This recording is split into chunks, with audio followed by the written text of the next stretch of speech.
rock and roll. When Skarloey's turn came, he was glad to take out the coaches and meet old friends. He met Rusty up the line.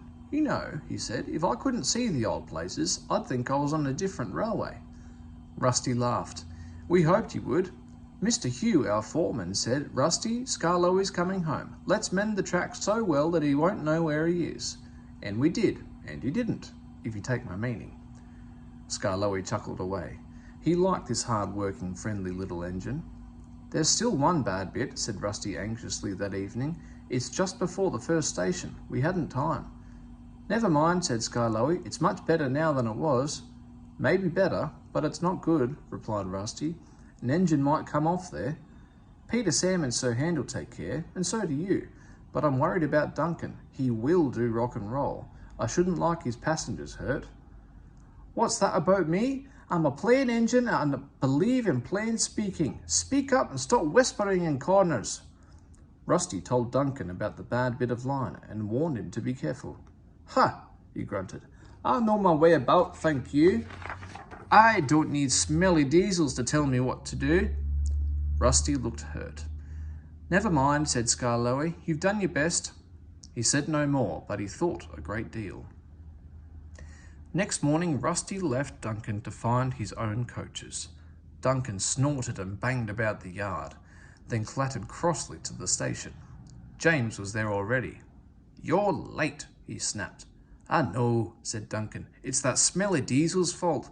He thinks he can teach me how to stay on the rails and then goes off and leaves me to find my own coaches."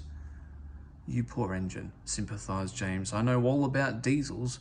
One crept into our yard and ordered us about. I soon sent him packing."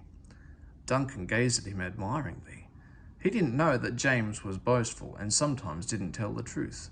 "Send him packing! Send him packing!" snorted Duncan. He climbed the first hill furiously. "Well done, boy. Keep it up," encouraged his driver. They were soon near the first station. Duncan was pleased. Nothing's happened, he chortled. "Silly old diesel. Clever me." And he swaggered along doing his rock and roll.